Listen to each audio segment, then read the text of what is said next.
혹시 알고 계셨나요? 한국 남성의 절반이 54세 이전에 첫 직장에서 밀려난다는 사실을, 그리고 그 후 절반 이상이 최저임금에 가까운 일자리로 간신히 생계를 이어간다는 현실을. 얼마 전 56세의 한 아버지가 있었습니다. 25년간 건설 현장에서 성실히 일했지만 갑작스러운 구조조정 통보 한 장에 하루아침에 실직자가 됐습니다. 퇴직금 일부는 대출 상환에, 나머지는 대학생 아들의 등록금과 부모님의 병원비로 순식간에 사라졌죠.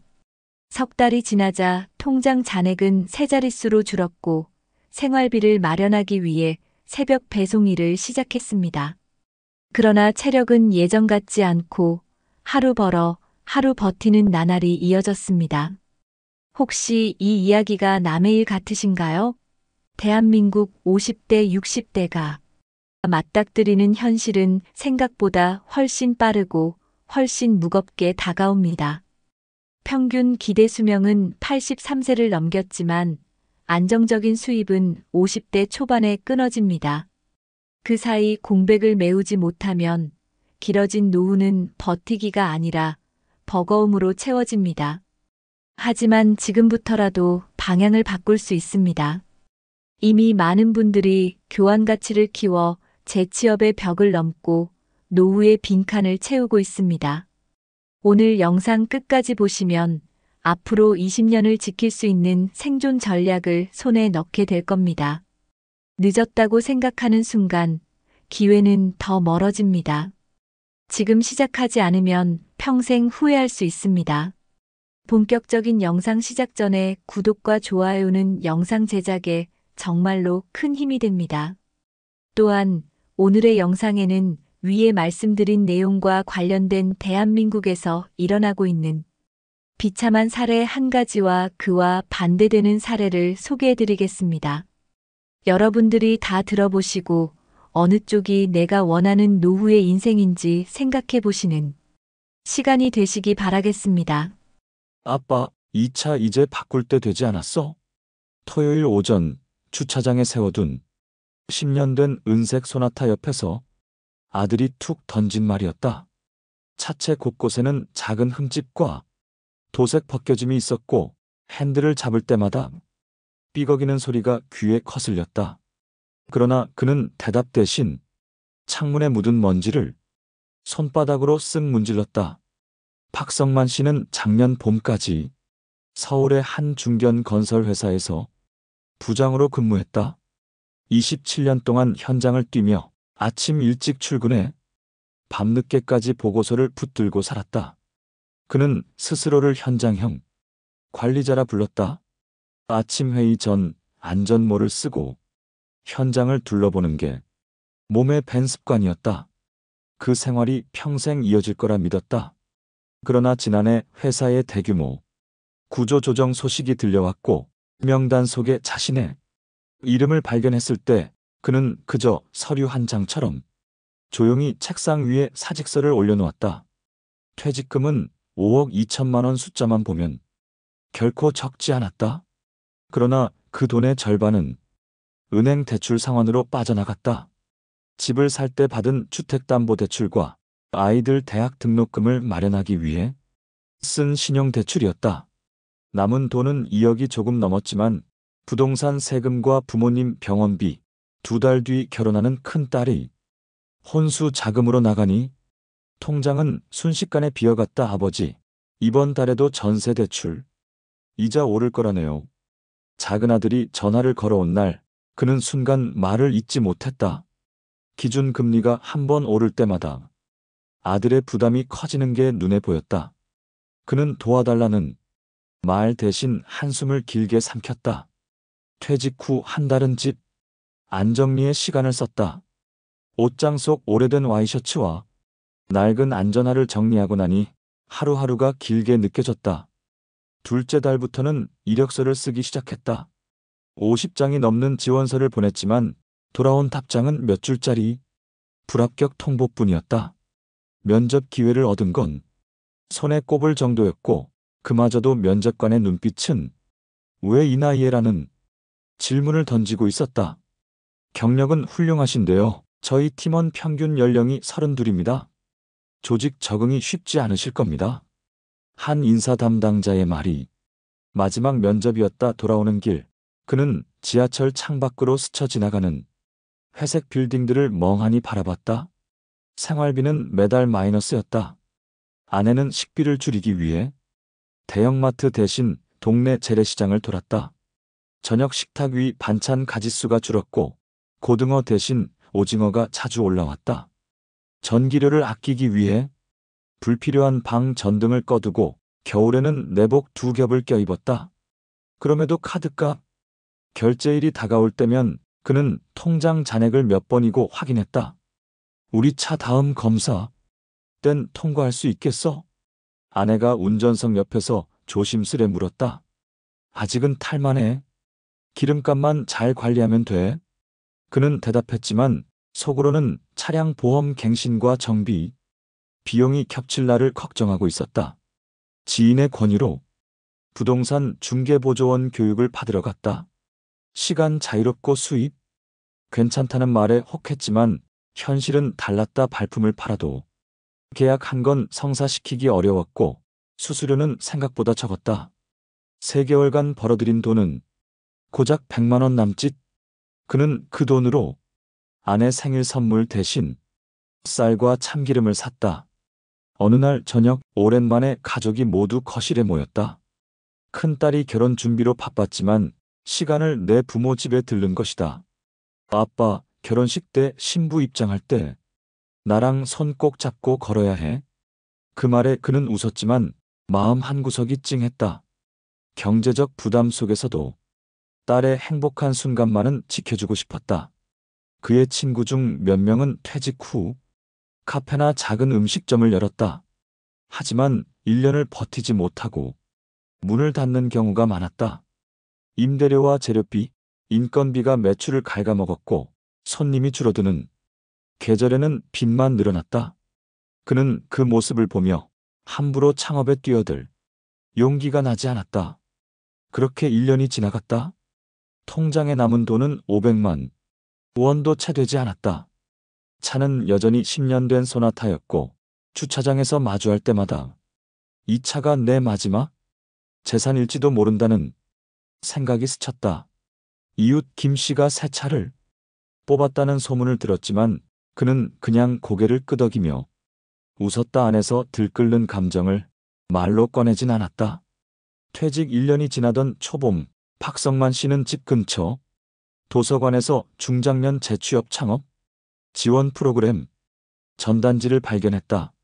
무료 강의라는 말에 반신반의하며 강의실 문을 열었는데 예상외로 자리가 꽉 차 있었다. 강사는 지금 가진 경험을 현금 흐름으로 바꾸는 법에 대해 이야기하고 있었다. 그는 메모지 한 장을 꺼내 강사가 말하는 교환 가치라는 단어를 크게 적었다. 강의가 끝나고 그는 오랜만에 마음이 조금 들떴다. 내가 가진 게 뭐지? 집에 돌아와 식탁 위에 흰 종이를 놓고 건설 현장에서 쌓은 경험을 하나씩 적었다. 현장 관리, 공정 계획, 안전 교육, 협력업체 조율. 적다 보니 이걸 필요한 사람이 있을까? 하는 의문도 들었다. 하지만 일단 적어두기로 했다. 며칠 뒤 예전 후배에게 연락이 왔다. 중소건설업체에서 안전관리 교육을 해줄 사람이 필요하다는 것이었다. 강사료는 많지 않았지만 그는 단번에 수락했다. 교육 당일 그는 10년 된 소나타를 타고 1시간 넘게 달려 현장에 도착했다. 안전모와 조끼를 챙겨 입는 순간 오랜만에 예전이 자신으로 돌아간 듯했다. 강의를 마치고 돌아오는 길 소나타 라디오에서 흘러나오는 음악이 왠지 더 선명하게 들렸다. 그 일을 계기로 그는 프리랜서 안전관리 강사로 몇 건의 강의를 맡게 됐다. 한 달 수입이 예전 월급의 절반에도 못 미쳤지만 마음속엔 작은 자신감이 싹 텄다.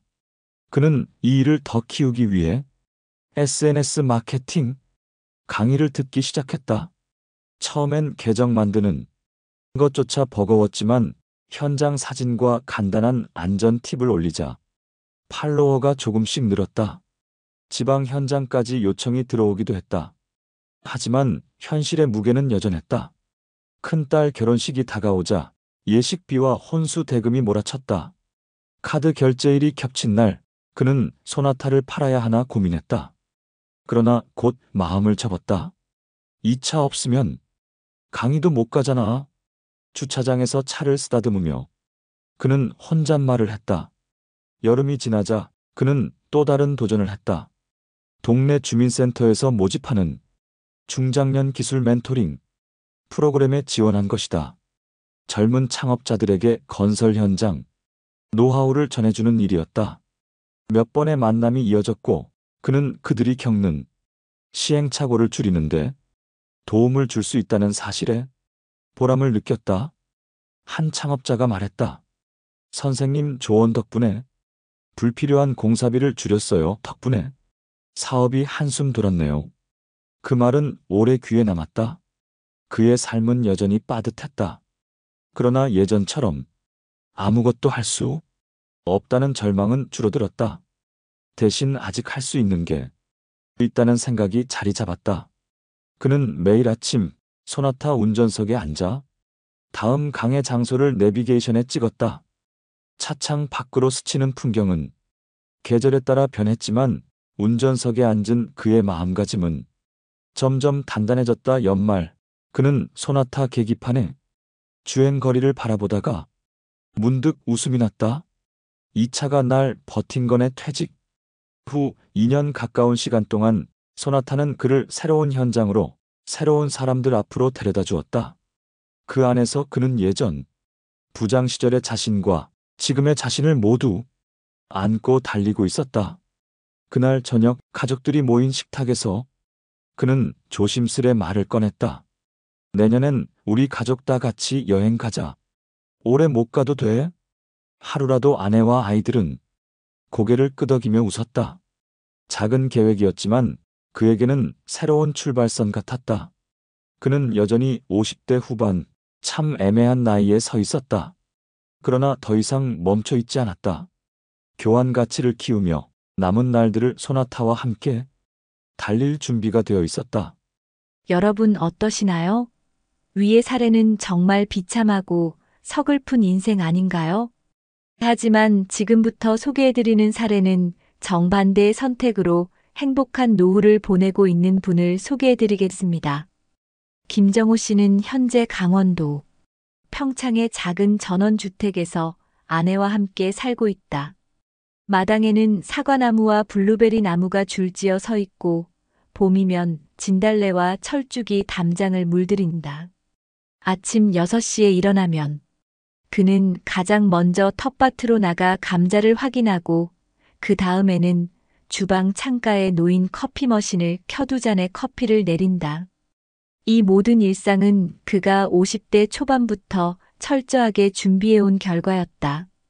김 씨는 40대 후반까지 서울의 대기업 전자부품 회사에서 부장으로 근무했다. 당시 연봉은 업계 평균보다 높았지만 그는 소비를 절제하고 소득의 절반 이상을 저축이나 투자에 돌렸다. 30대부터 꾸준히 이어온 습관이었다. 사무실 점심시간마다 동료들이 새로 생긴 식당으로 몰려갈 때 그는 도시락을 챙겨 회사 옥상에서 식사했다. 술자리는 꼭 필요한 모임에만 참석했고 귀가길에는 지하철을 이용했다. 그의 철저한 재무 관리에는 이유가 있었다. 35살 때 아버지가 뇌졸중으로 쓰러져 장기간 요양 생활을 하게 됐다. 그때 가족이 겪었던 경제적 압박과 돌봄의 고통은 김 씨에게 깊은 교훈이 됐다.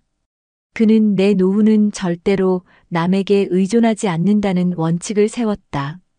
50대에 접어들면서 그는 구체적인 은퇴 계획을 실행에 옮겼다. 첫째, 퇴직 시점에 목표 자산을 설정했다. 최소 8억 원의 순자산, 부채 없음, 그리고 월 250만 원 이상의 안정적인 현금 흐름이었다. 이를 위해 그는 주식, 채권, 부동산 임대 사업을 병행했다. 위험 분산을 위해 서울 외곽의 소형 아파트 2채를 전세로 주고 지방의 소형 상가 한 곳을 월세로 돌렸다. 동시에 배당주 포트폴리오를 구축해 매년 안정적인 배당금을 받았다. 둘째, 은퇴 후에도 교환 가치를 유지할 수 있는 직업을 준비했다. 그는 전자부품 품질 관리 분야의 전문성을 살려 50대 초반부터 주말마다 온라인 강의를 만들고 산업기사 시험 대비 교재를 집필했다. 처음에는 부업 수준이었지만 점차 구독자와 수강생이 늘면서 월 100만 원 이상의 추가 수입이 들어왔다. 그는 이를 전액 재투자했다. 셋째, 건강 관리를 철저히 했다. 매일 5km 이상 걷기, 주 3회 수영, 정기 건강검진은 필수였다. 돈이 있어도 건강을 잃으면 무용지물이라는 생각 때문이었다. 덕분에 은퇴 시점에도 혈압, 혈당, 체중 모두 정상 범위를 유지했다. 2018년 그는 56세에 스스로 회사를 나왔다. 당시 퇴직금은 1억 8천만 원, 이미 부채는 없었고 투자 자산은 7억 원에 달했다. 매달 부동산 임대료 180만 원, 배당금 70만 원, 온라인 강의 수입 100만 원이 안정적으로 들어왔다. 생활비를 감안해도 매달 100만 원 이상이 남았다. 은퇴 후 그는 강원도에 40평 규모의 단층 주택을 지었다. 설계 단계부터 에너지 절약형 구조를 적용해 난방비를 최소화했다. 마당에는 채소와 과일나무를 심어 식비 절감에도 도움이 됐다. 아내와 함께 매주 한 번은 인근 마을의 봉사활동에 참여했고 계절마다 여행을 다녔다. 제주도 올레길, 일본 북해도, 유럽 트레킹까지 다양한 여정을 소화했다. 김 씨의 가장 큰 자부심은 돈 걱정 없는 일상이었다. 전기요금 고지서가 와도 대형가전 교체가 필요해도 자녀가 손주 학원비를 부탁해도 그는 표정이 변하지 않았다. 모든 지출이 계획 안에 있었기 때문이다. 그는 여전히 매월 가계부를 쓰고 자산 포트폴리오를 점검한다. 습관은 은퇴한다고 사라지지 않는다는 것이 그의 철학이다. 그의 하루는 바쁘다. 아침엔 텃밭 관리, 오후엔 온라인 강의 촬영이나 교재 집필, 저녁에는 아내와 함께 마을 도서관에서 독서 모임을 진행한다. 가끔은 예전 직장 후배들이 전화를 걸어 선배처럼 은퇴 준비를 하려면 뭐부터 해야 합니까? 라고 묻는다. 김 씨의 대답은 늘 같다. 나이 들어서도 가치를 팔 수 있는 일을 만들어두고 소비를 절제하며 건강을 지키는 겁니다. 2025년 현재 그는 자산이 은퇴 시점보다 늘어 12억 원을 넘어섰다. 주식 배당과 임대료는 물가 상승률을 웃돌았고 강의와 집필 수입은 여전히 꾸준하다. 무엇보다 그는 시간의 자유를 얻었다. 매년 봄이면 사과꽃이 필 때 딸과 사위를 초대해 바비큐 파티를 열고 여름엔 손주와 함께 계곡에서 물놀이를 한다. 가을에는 부부가 캠핑카를 타고 전국을 여행한다. 그의 집 거실 한쪽에는 세계 지도와 다음 여행지 리스트가 붙어 있다. 올해는 스페인 산티아고 순례길, 내년은 캐나다 로키 산맥이 목표다. 그는 말했다. 돈을 모으는 건 수단이고 시간을 즐기는 게 목적이죠. 준비를 하면 인생 후반전이 이렇게 달라집니다. 김정호 씨의 이야기는 단순한 성공담이 아니다. 철저한 계획, 소비 절제, 꾸준한 자기개발, 건강관리라는 4가지 원칙이 만들어낸 결과다. 그가 30년 전 세운 노후는 스스로 지킨다는 원칙은 지금도 변함없다. 그리고 그 원칙이 오늘도 그의 마당에 피어난 꽃과 웃음소리를 지켜주고 있다. 여러분, 전 세계 데이터를 보면 박성만 씨처럼 준비 없이 은퇴를 맞은 사람과 김정호 씨처럼 철저히 대비한 사람의 노후는 출발선부터 달라집니다. OECD가 발표한 고령사회 보고서 2024에 따르면 55세에서 64세 사이의 고용률은 회원국 평균 약 62% 수준입니다. 그런데 이 나이에 다시 일자리를 잡더라도 절반 이상이 정규직이 아닌 비정규직이나 단기 계약직에 머물고 있습니다. 미국 노동통계국의 분석은 더 구체적입니다. 55세 이상 장년층이 기존 경력과 다른 업종으로 재취업하면 평균 임금이 퇴직 전보다 25%에서 30%가량 줄어드는 것으로 나타났습니다. 즉, 벌이는 줄고 지출은 유지되거나 늘어나면서 은퇴 이후 자산 소진 속도가 급격히 빨라지는 구조입니다. 이런 이유로 창업을 선택하는 경우도 많지만 여기에도 큰 위험이 도사리고 있습니다. 미국 소기업청과 유럽연합 집행위원회의 통계에 따르면 55세 이상 창업자의 사업체 5년 생존율은 약 45% 수준에 불과합니다. 초기 자본과 경험이 충분하더라도 경기 변동, 임대료 상승, 운영비 증가에 대응하지 못하면 폐업 위험이 높아집니다. 실제 영국 국가통계청 자료에서도 55세 이후 창업자의 평균 사업 지속 기간이 3년 남짓에 불과하다고 보고되고 있습니다. 반대로 김정호 씨처럼 은퇴 전부터 다변화된 수익 구조를 마련해 둔 경우에는 상황이 크게 달라집니다.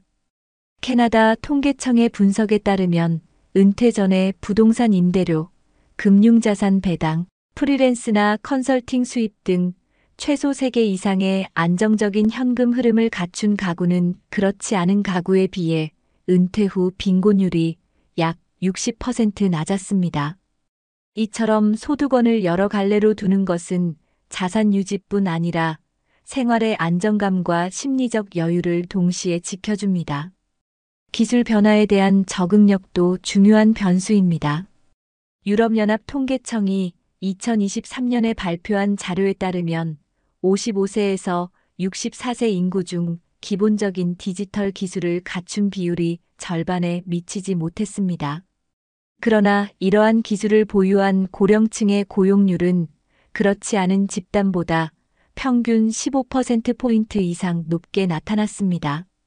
미국, 호주, 캐나다를 포함한 OECD 회원국을 대상으로 한 성인 역량 조사 PIAAC에서도 55세 이상 그룹은 25세에서 34세 그룹에 비해 디지털 문제 해결 능력 점수가 평균 30점 낮았는데 이 격차가 재취업과 소득 창출 기회에 직접적인 영향을 미친다는 분석이 나왔습니다. 김정호 씨가 온라인 강의와 콘텐츠 제작으로 수익을 유지할 수 있었던 것도 바로 이 디지털 역량 덕분입니다. 건강관리 또한 재정 안정성과 직결됩니다. 세계보건기구 WHO와 세계은행 월드 뱅크의 공동 연구에 따르면 고령층 가구의 약 10%에서 12%가 매년 재앙적 의료비 지출을 경험한다고 합니다. 이는 가처분 소득의 40% 이상을 의료비로 쓰는 경우를 말하며 장기 요양과 치료비는 예상보다 훨씬 빠르게 자산을 잠식합니다. 의료비 부담이 커질수록 경제활동을 지속할 체력과 여유가 줄어들고 결국 생활 수준 전반이 하락하게 됩니다. 이 모든 통계와 연구가 전하는 메시지는 단순하고도 명확합니다. 은퇴 이후의 안정은 우연히 찾아오는 것이 아니라 계획과 준비에서 비롯됩니다. 소득원을 하나만 두는 것은 위험하며 은퇴 전부터 수익 구조를 다각화하고 기술 변화에 대비하며 건강을 꾸준히 관리하는 것이 필수입니다. OECD와 국제노동기구 ILO 역시 고령층의 노동시장 경쟁력을 유지하기 위한 핵심 전략으로 평생학습, 디지털 역량 강화, 그리고 은퇴 전 현금 흐름 다변화를 공통적으로 권고하고 있습니다. 해외의 수많은 사례와 데이터가 보여주듯 박성만 씨처럼 아무 대비 없이 은퇴하면 몇 년 안에 자산이 빠르게 줄어들 수밖에 없습니다.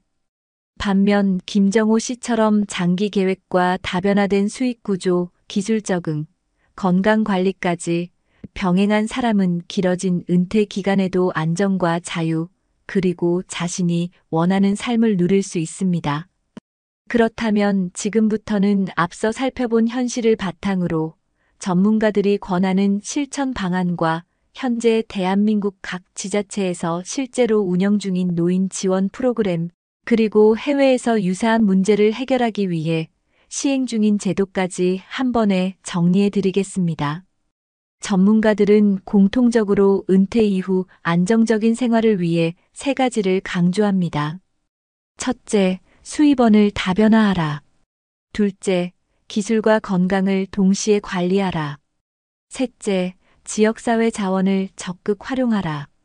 실제로 서울시는 중장년 제도약 지원센터를 통해 50대, 60대를 대상으로 무료 직업훈련, 사회적 기업 창업 컨설팅, 일자리 알선 서비스를 상시 제공하고 있습니다. 경기도는 5060 신중년 일자리 박람회를 매년 개최해 경력 매칭형 재취업과 공공분야 단기 프로젝트를 연결하고 있으며 부산시는 신중년 경력형 일자리 사업을 통해 행정 지원, 문화관광 해설, 지역 돌봄 서비스 등 다양한 분야에서 월 60시간에서 120시간 근무 기회를 제공합니다. 전라북도는 귀농귀촌 교육 프로그램을 운영하며 농촌 정착 지원금, 농기계 사용 교육, 판로 개척까지 연계하고 있습니다. 이런 프로그램들은 모두 예산 지원과 사후관리 체계를 갖추고 있어 본인의 경험과 적성을 살려 안정적으로 사회에 복귀할 수 있는 발판이 됩니다. 건강관리 측면에서도 지자체의 지원은 확대되고 있습니다. 예를 들어 대전시는 어르신 건강 100세 프로젝트를 통해 만성질환 예방 검진, 운동 처방, 영양 상담을 무료로 제공하고 전남 순천시는 마을 건강 코디네이터를 배치해 취약 고령층의 건강 상태를 정기적으로 점검합니다. 해외 사례를 보면 일본은 한국보다 먼저 고령화 사회에 진입한 만큼 체계적인 대응책을 갖추고 있습니다. 일본 정부는 고령자 고용 안정법을 개정해 기업이 원하면 70세까지 고용을 연장하거나 재고용하도록 유도하며 지방자치단체 차원에서는 실버인재센터를 운영해 은퇴자의 경력에 맞는 단시간 근로와 지역사회 봉사활동을 연결합니다. 유럽에서도 참고할 만한 정책이 많습니다. 독일은 시니어 전문가 파견제를 통해 은퇴 기술자와 중소기업을 매칭해 단기장기 프로젝트를 수행하게 하고 프랑스는 인터젠 프로그램으로 고령층이 청년과 함께 창업하거나 기술을 전수하는 구조를 지원합니다. 캐나다는 에이징 인 플레이스 정책을 국가 차원에서 추진해 노인이 살던 지역에서 계속 거주하며 필요한 복지건강주거 서비스를 통합적으로 받도록 하고 있습니다. 이러한 해외 사례들이 보여주는 핵심은 노후 문제를 개인 노력만으로 풀기보다 제도 지역 사회망을 적극 활용하는 것이 훨씬 효과적이라는 점입니다. 그러므로 시청자 여러분도 거주지 지자체 홈페이지나 주민센터를 통해 지금 참여할 수 있는 프로그램을 확인하고 그 과정에서 필요한 기술 교육 건강 검진 네트워크 형성을 병행하길 권합니다. 준비는 빠를수록 좋고 혼자 하는 것보다 지역과 제도가 제공하는 인프라를 타는 것이 훨씬 안전합니다. 그렇게 하면 여러분의 은퇴 후 20년, 30년도 불안이 아니라 가능성과 선택지로 채울 수 있습니다. 한 번뿐인 저녁, 지나온 길은 발자국으로 남고 앞으로 갈 길은 선택으로 빛난다. 여러분, 오늘 우리는 두 사람의 이야기를 들었습니다. 한 사람은 준비 없이 퇴직을 맞아 하루하루를 버티며 오래된 소나타의 핸들을 잡고 생계를 이어갔습니다. 또 다른 한 사람은 수십 년 전부터 미래를 그리며 은퇴 후에도 자신이 만든 수익과 건강, 그리고 자유를 즐기고 있습니다. 같은 세월을 살았지만 결과는 이렇게 달랐습니다. 한쪽은 불안 속에서 시간을 보내고 다른 한쪽은 설렘 속에서 하루를 엽니다. 이 차이를 만든 건 운이 아니라 미리 준비한 선택이었습니다. 우리 모두 언젠가는 60대, 70대의 문 앞에 서게 됩니다. 그 문을 열었을 때 마주할 풍경이 황혼 속 고립이 될지, 노을빛 속 행복이 될지는 지금 이 순간의 결심과 행동에 달려 있습니다. 이제라도 우리는 할 수 있습니다. 작은 기술을 배우고 사람과의 연결을 만들고 건강을 지키며 내 손으로 나를 지탱할 수 있는 교환 가치를 키우는 겁니다. 그것이 먼 훗날 사랑하는 가족과 웃으며 식탁에 둘러앉을 수 있는 가장 확실한 방법입니다. 여러분, 남은 인생의 마지막 장은 아직 쓰이지 않았습니다. 오늘의 선택이 여러분의 내일을 따뜻하게 물들이길 바랍니다. 그리고 그 내일이 눈물 대신 웃음으로 기억되길 진심으로 바랍니다. 혹시 알고 계셨나요? 한국 남성의 절반이 54세 이전에 첫 직장에서 밀려난다는 사실을, 그리고 그 후 절반 이상이 최저임금에 가까운 일자리로 간신히 생계를 이어간다는 현실을. 얼마 전 56세의 한 아버지가 있었습니다. 25년간 건설 현장에서 성실히 일했지만 갑작스러운 구조조정 통보 한 장에 하루아침에 실직자가 됐습니다. 퇴직금 일부는 대출 상환에, 나머지는 대학생 아들의 등록금과 부모님의 병원비로 순식간에 사라졌죠. 석 달이 지나자 통장 잔액은 세 자릿수로 줄었고 생활비를 마련하기 위해 새벽 배송 일을 시작했습니다. 그러나 체력은 예전 같지 않고 하루 벌어 하루 버티는 나날이 이어졌습니다. 혹시 이 이야기가 남의 일 같으신가요? 대한민국 50대, 60대가 맞닥뜨리는 현실은 생각보다 훨씬 빠르고 훨씬 무겁게 다가옵니다. 평균 기대 수명은 83세를 넘겼지만 안정적인 수입은 50대 초반에 끊어집니다. 그 사이 공백을 메우지 못하면 길어진 노후는 버티기가 아니라 버거움으로 채워집니다. 하지만 지금부터라도 방향을 바꿀 수 있습니다. 이미 많은 분들이 교환 가치를 키워 재취업의 벽을 넘고 노후의 빈칸을 채우고 있습니다. 오늘 영상 끝까지 보시면 앞으로 20년을 지킬 수 있는 생존 전략을 손에 넣게 될 겁니다. 늦었다고 생각하는 순간 기회는 더 멀어집니다. 지금 시작하지 않으면 평생 후회할 수 있습니다. 본격적인 영상 시작 전에 구독과 좋아요는 영상 제작에 정말로 큰 힘이 됩니다. 또한 오늘의 영상에는 위에 말씀드린 내용과 관련된 대한민국에서 일어나고 있는 비참한 사례 한 가지와 그와 반대되는 사례를 소개해드리겠습니다. 여러분들이 다 들어보시고 어느 쪽이 내가 원하는 노후의 인생인지 생각해 보시는 시간이 되시기 바라겠습니다. 아빠, 이 차 이제 바꿀 때 되지 않았어? 토요일 오전 주차장에 세워둔 10년 된 은색 소나타 옆에서 아들이 툭 던진 말이었다. 차체 곳곳에는 작은 흠집과 도색 벗겨짐이 있었고 핸들을 잡을 때마다 삐걱이는 소리가 귀에 거슬렸다. 그러나 그는 대답 대신 창문에 묻은 먼지를 손바닥으로 쓱 문질렀다. 박성만 씨는 작년 봄까지 서울의 한 중견 건설 회사에서 부장으로 근무했다. 27년 동안 현장을 뛰며 아침 일찍 출근해 밤늦게까지 보고서를 붙들고 살았다. 그는 스스로를 현장형 관리자라 불렀다. 아침 회의 전 안전모를 쓰고 현장을 둘러보는 게 몸에 밴 습관이었다. 그 생활이 평생 이어질 거라 믿었다. 그러나 지난해 회사의 대규모 구조조정 소식이 들려왔고 명단 속에 자신의 이름을 발견했을 때 그는 그저 서류 한 장처럼 조용히 책상 위에 사직서를 올려놓았다. 퇴직금은 5억 2천만 원 숫자만 보면 결코 적지 않았다.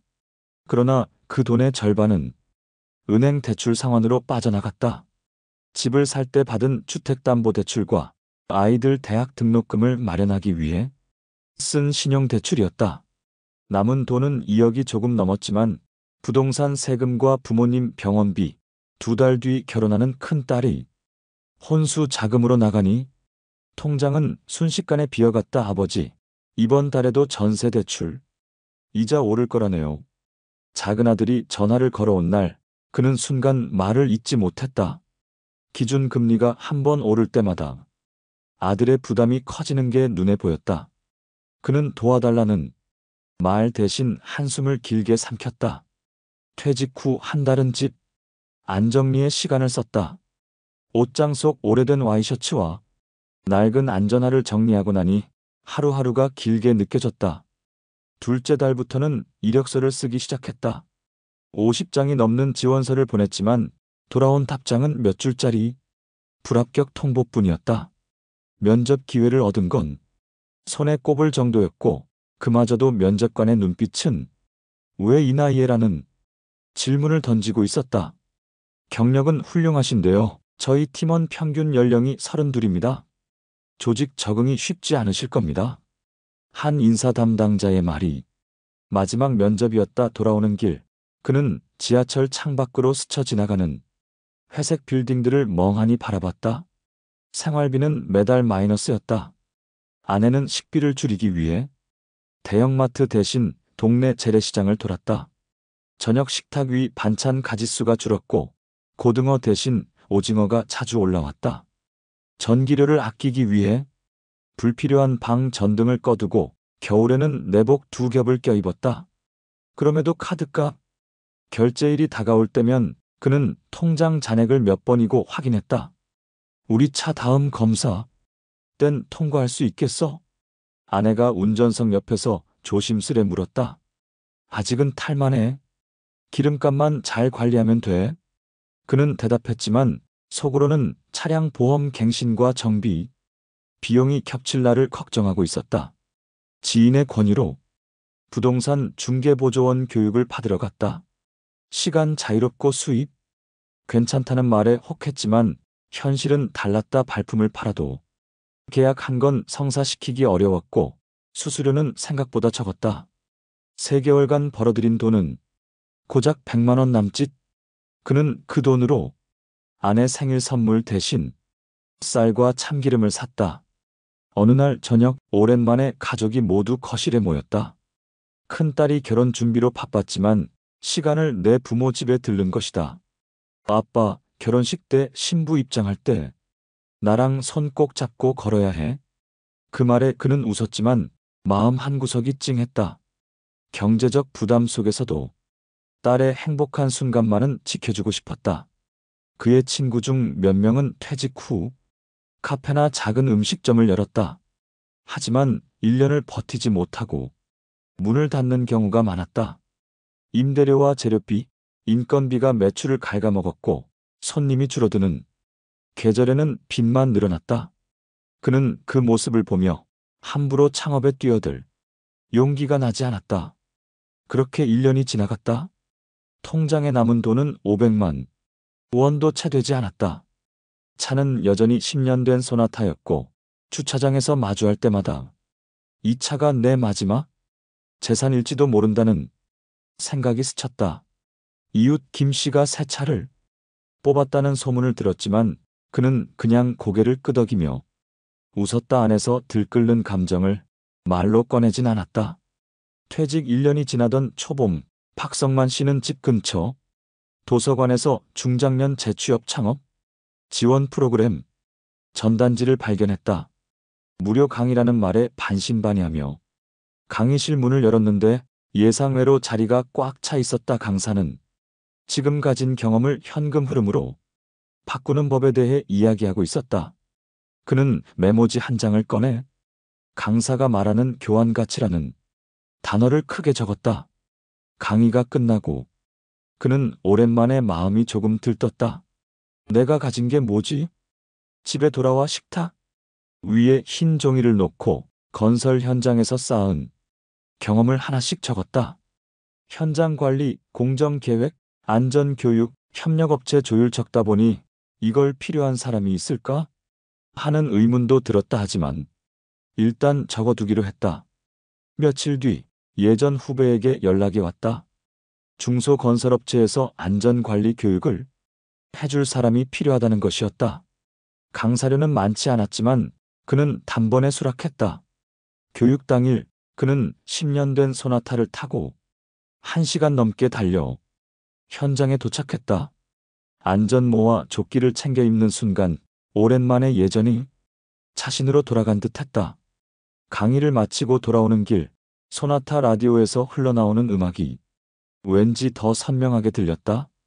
그 일을 계기로 그는 프리랜서 안전관리 강사로 몇 건의 강의를 맡게 됐다. 한 달 수입이 예전 월급의 절반에도 못 미쳤지만 마음속엔 작은 자신감이 싹 텄다. 그는 이 일을 더 키우기 위해 SNS 마케팅 강의를 듣기 시작했다. 처음엔 계정 만드는 것조차 버거웠지만 현장 사진과 간단한 안전 팁을 올리자 팔로워가 조금씩 늘었다. 지방 현장까지 요청이 들어오기도 했다. 하지만 현실의 무게는 여전했다. 큰딸 결혼식이 다가오자 예식비와 혼수 대금이 몰아쳤다. 카드 결제일이 겹친 날 그는 소나타를 팔아야 하나 고민했다. 그러나 곧 마음을 접었다. 이 차 없으면 강의도 못 가잖아. 주차장에서 차를 쓰다듬으며 그는 혼잣말을 했다. 여름이 지나자 그는 또 다른 도전을 했다. 동네 주민센터에서 모집하는 중장년 기술 멘토링 프로그램에 지원한 것이다. 젊은 창업자들에게 건설 현장 노하우를 전해주는 일이었다. 몇 번의 만남이 이어졌고 그는 그들이 겪는 시행착오를 줄이는데 도움을 줄 수 있다는 사실에 보람을 느꼈다. 한 창업자가 말했다. 선생님 조언 덕분에 불필요한 공사비를 줄였어요. 덕분에 사업이 한숨 돌았네요. 그 말은 오래 귀에 남았다. 그의 삶은 여전히 빠듯했다. 그러나 예전처럼 아무것도 할 수 없다는 절망은 줄어들었다. 대신 아직 할 수 있는 게 있다는 생각이 자리 잡았다. 그는 매일 아침 소나타 운전석에 앉아 다음 강의 장소를 내비게이션에 찍었다. 차창 밖으로 스치는 풍경은 계절에 따라 변했지만 운전석에 앉은 그의 마음가짐은 점점 단단해졌다. 연말 그는 소나타 계기판에 주행거리를 바라보다가 문득 웃음이 났다. 이 차가 날 버틴 거네. 퇴직 후 2년 가까운 시간 동안 소나타는 그를 새로운 현장으로 새로운 사람들 앞으로 데려다 주었다.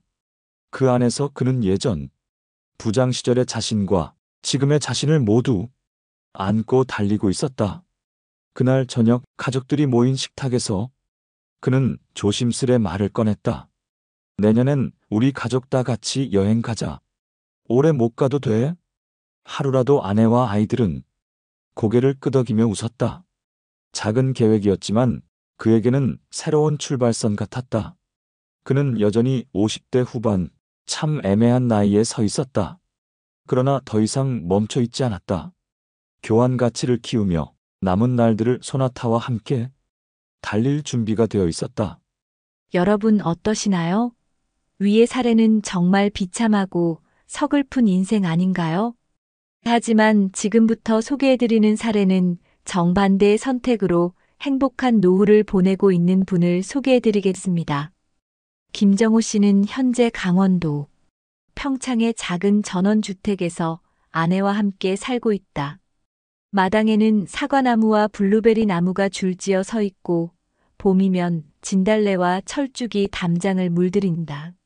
아침 6시에 일어나면 그는 가장 먼저 텃밭으로 나가 감자를 확인하고 그 다음에는 주방 창가에 놓인 커피 머신을 켜 2잔의 커피를 내린다. 이 모든 일상은 그가 50대 초반부터 철저하게 준비해온 결과였다. 김 씨는 40대 후반까지 서울의 대기업 전자부품 회사에서 부장으로 근무했다.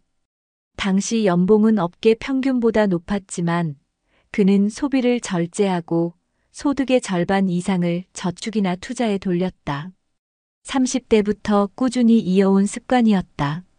사무실 점심시간마다 동료들이 새로 생긴 식당으로 몰려갈 때 그는 도시락을 챙겨 회사 옥상에서 식사했다. 술자리는 꼭 필요한 모임에만 참석했고 귀가길에는 지하철을 이용했다. 그의 철저한 재무 관리에는 이유가 있었다. 35살 때 아버지가 뇌졸중으로 쓰러져 장기간 요양 생활을 하게 됐다. 그때 가족이 겪었던 경제적 압박과 돌봄의 고통은 김 씨에게 깊은 교훈이 됐다. 그는 내 노후는 절대로 남에게 의존하지 않는다는 원칙을 세웠다. 50대에 접어들면서 그는 구체적인 은퇴 계획을 실행에 옮겼다. 첫째, 퇴직 시점에 목표 자산을 설정했다. 최소 8억 원의 순자산, 부채 없음, 그리고 월 250만 원 이상의 안정적인 현금 흐름이었다. 이를 위해 그는 주식, 채권, 부동산 임대 사업을 병행했다. 위험 분산을 위해 서울 외곽의 소형 아파트 2채를 전세로 주고 지방의 소형 상가 1곳을 월세로 돌렸다. 동시에 배당주 포트폴리오를 구축해 매년 안정적인 배당금을 받았다. 둘째, 은퇴 후에도 교환 가치를 유지할 수 있는 직업을 준비했다. 그는 전자부품 품질 관리 분야의 전문성을 살려 50대 초반부터 주말마다 온라인 강의를 만들고 산업기사 시험 대비 교재를 집필했다. 처음에는 부업 수준이었지만 점차 구독자와 수강생이 늘면서 월 100만 원 이상의 추가 수입이 들어왔다. 그는 이를 전액 재투자했다. 셋째, 건강 관리를 철저히 했다. 매일 5km 이상 걷기, 주 3회 수영, 정기 건강검진은 필수였다. 돈이 있어도 건강을 잃으면 무용지물이라는 생각 때문이었다.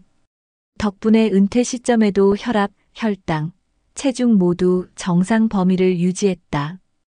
2018년 그는 56세에 스스로 회사를 나왔다. 당시 퇴직금은 1억 8천만 원, 이미 부채는 없었고 투자 자산은 7억 원에 달했다. 매달 부동산 임대료 180만 원, 배당금 70만 원, 온라인 강의 수입 100만 원이 안정적으로 들어왔다. 생활비를 감안해도 매달 100만 원 이상이 남았다. 은퇴 후 그는 강원도에 40평 규모의 단층 주택을 지었다. 설계 단계부터 에너지 절약형 구조를 적용해 난방비를 최소화했다. 마당에는 채소와 과일 나무를 심어 식비 절감에도 도움이 됐다. 아내와 함께 매주 한 번은 인근 마을의 봉사활동에 참여했고 계절마다 여행을 다녔다. 제주도 올레길, 일본 북해도, 유럽 트레킹까지 다양한 여정을 소화했다. 김 씨의 가장 큰 자부심은 돈 걱정 없는 일상이었다.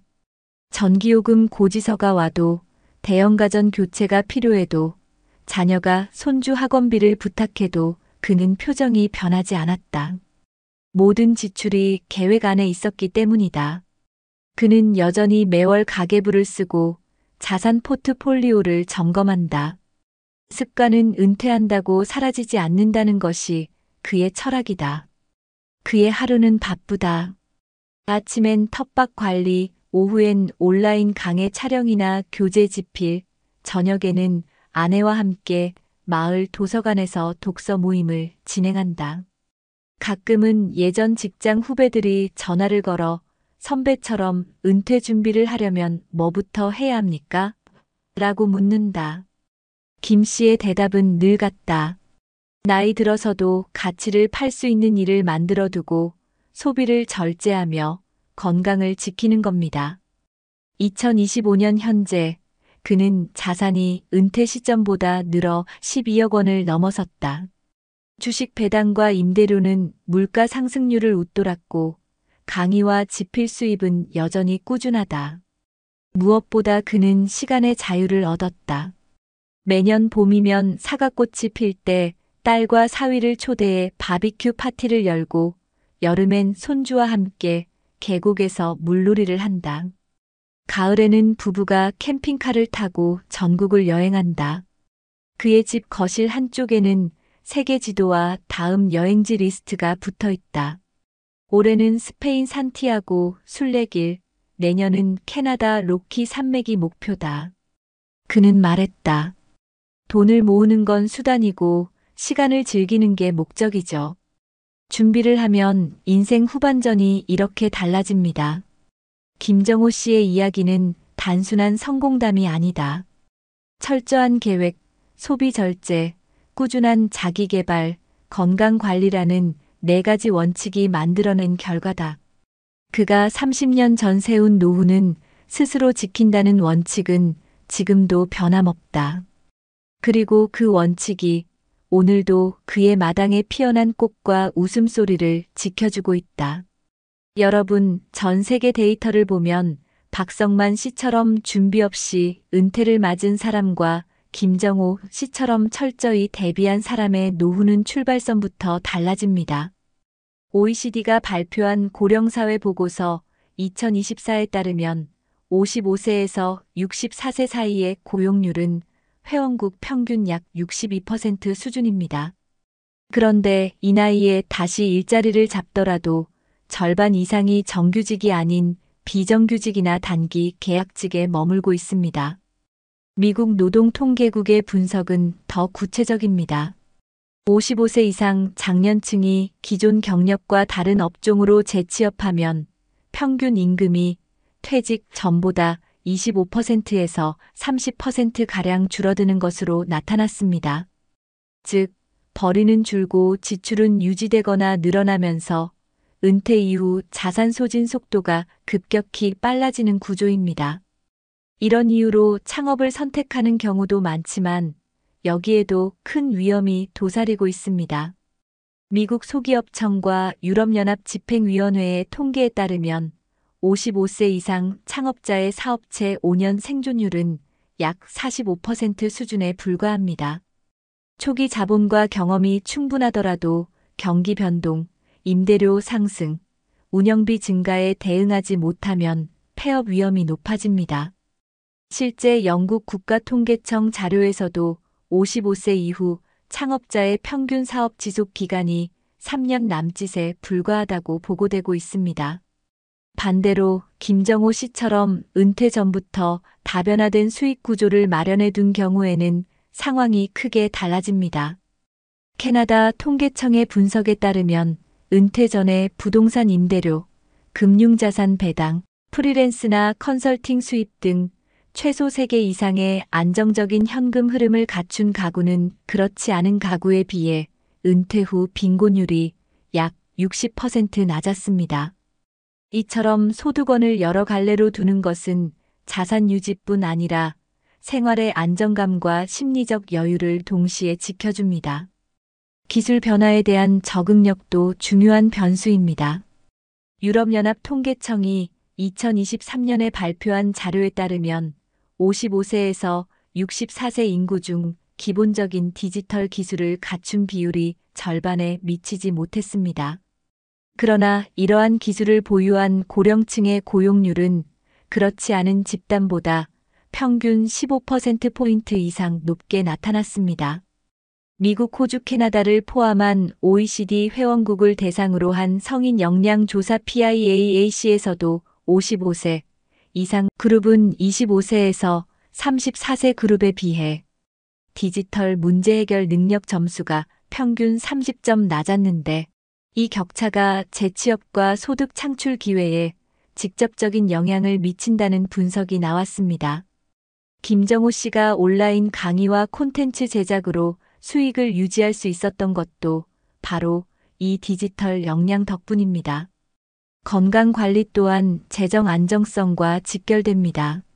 세계보건기구 WHO와 세계은행 월드 뱅크의 공동 연구에 따르면 고령층 가구의 약 10%에서 12%가 매년 재앙적 의료비 지출을 경험한다고 합니다. 이는 가처분 소득의 40% 이상을 의료비로 쓰는 경우를 말하며 장기 요양과 치료비는 예상보다 훨씬 빠르게 자산을 잠식합니다. 의료비 부담이 커질수록 경제활동을 지속할 체력과 여유가 줄어들고 결국 생활 수준 전반이 하락하게 됩니다. 이 모든 통계와 연구가 전하는 메시지는 단순하고도 명확합니다. 은퇴 이후의 안정은 우연히 찾아오는 것이 아니라 계획과 준비에서 비롯됩니다. 소득원을 하나만 두는 것은 위험하며 은퇴 전부터 수익 구조를 다각화하고 기술 변화에 대비하며 건강을 꾸준히 관리하는 것이 필수입니다. OECD와 국제노동기구 ILO 역시 고령층의 노동시장 경쟁력을 유지하기 위한 핵심 전략으로 평생학습, 디지털 역량 강화, 그리고 은퇴 전 현금 흐름 다변화를 공통적으로 권고하고 있습니다. 해외의 수많은 사례와 데이터가 보여주듯 박성만 씨처럼 아무 대비 없이 은퇴하면 몇 년 안에 자산이 빠르게 줄어들 수밖에 없습니다. 반면 김정호 씨처럼 장기 계획과 다변화된 수익 구조, 기술 적응, 건강 관리까지 병행한 사람은 길어진 은퇴 기간에도 안정과 자유, 그리고 자신이 원하는 삶을 누릴 수 있습니다.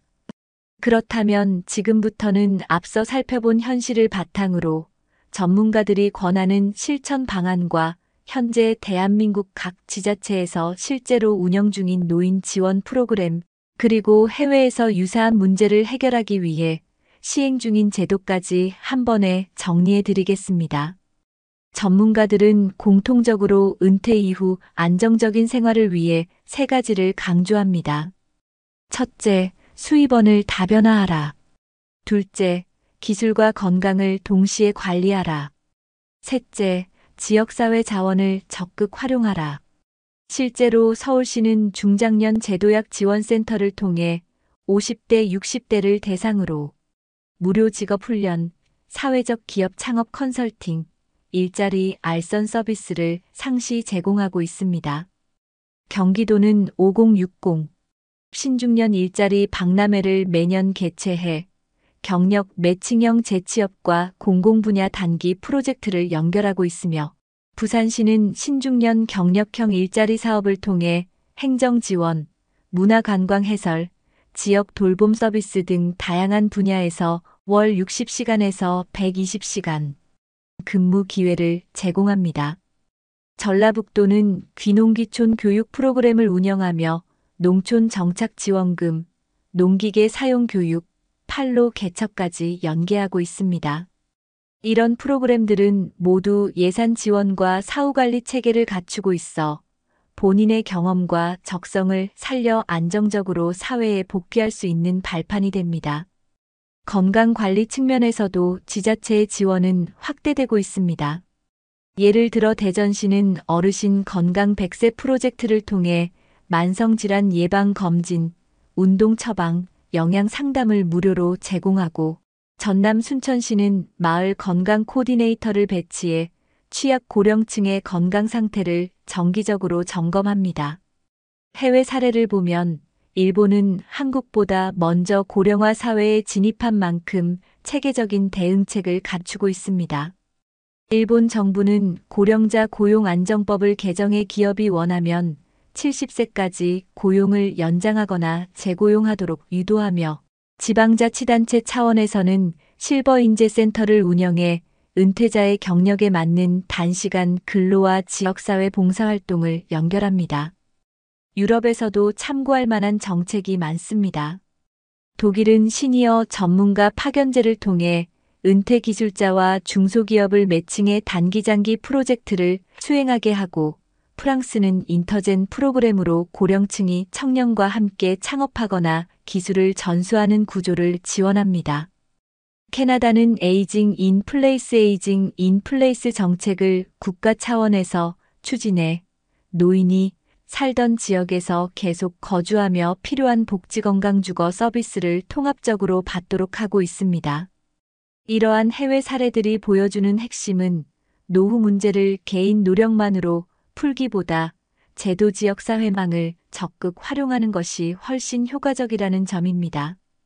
그러므로 시청자 여러분도 거주지 지자체 홈페이지나 주민센터를 통해 지금 참여할 수 있는 프로그램을 확인하고 그 과정에서 필요한 기술 교육 건강 검진 네트워크 형성을 병행하길 권합니다. 준비는 빠를수록 좋고 혼자 하는 것보다 지역과 제도가 제공하는 인프라를 타는 것이 훨씬 안전합니다. 그렇게 하면 여러분의 은퇴 후 20년, 30년도 불안이 아니라 가능성과 선택지로 채울 수 있습니다. 한 번뿐인 저녁, 지나온 길은 발자국으로 남고 앞으로 갈 길은 선택으로 빛난다. 여러분, 오늘 우리는 두 사람의 이야기를 들었습니다. 한 사람은 준비 없이 퇴직을 맞아 하루하루를 버티며 오래된 소나타의 핸들을 잡고 생계를 이어갔습니다. 또 다른 한 사람은 수십 년 전부터 미래를 그리며 은퇴 후에도 자신이 만든 수익과 건강, 그리고 자유를 즐기고 있습니다. 같은 세월을 살았지만 결과는 이렇게 달랐습니다. 한쪽은 불안 속에서 시간을 보내고 다른 한쪽은 설렘 속에서 하루를 엽니다. 이 차이를 만든 건 운이 아니라 미리 준비한 선택이었습니다. 우리 모두 언젠가는 60대, 70대의 문 앞에 서게 됩니다. 그 문을 열었을 때 마주할 풍경이 황혼 속 고립이 될지, 노을빛 속 행복이 될지는 지금 이 순간의 결심과 행동에 달려 있습니다. 이제라도 우리는 할 수 있습니다. 작은 기술을 배우고 사람과의 연결을 만들고 건강을 지키며 내 손으로 나를 지탱할 수 있는 교환 가치를 키우는 겁니다. 그것이 먼 훗날 사랑하는 가족과 웃으며 식탁에 둘러앉을 수 있는 가장 확실한 방법입니다. 여러분, 남은 인생의 마지막 장은 아직 쓰이지 않았습니다. 오늘의 선택이 여러분의 내일을 따뜻하게 물들이길 바랍니다. 그리고 그 내일이 눈물 대신 웃음으로 기억되길 진심으로 바랍니다. 60대 남성이 통장 잔고 12만 원 남기고 병원비 800만 원을 맞았습니다. 퇴직 후 즐기려다 남은 건 빚뿐이었습니다. 여러분, 이게 먼 나라 얘기 같으신가요? 경기도 성남에 사는 62세 박용철 씨는 퇴직 후 시간을 좀 여유롭게 보내고 싶었습니다. 고생한 자신에게 주는 선물이라며 스쿠버 다이빙도 배우고 친구들과 골프도 시작했죠. 처음엔 건강을 위해서라고 말했지만 1년 반이 지나고 나니 보험은 해지됐고 통장엔 몇십만 원이 전부였습니다. 내가 평생 번 돈이 다 어디 갔지? 그는 이렇게 말했습니다. 혹시 여러분도 비슷한 생각 해보신 적 있나요? 열심히 살았고 자식들 다 키웠고 이제 나를 위해 살아야지 싶었는데 막상 통장은 텅 비고 미래는 더 막막해지는 느낌.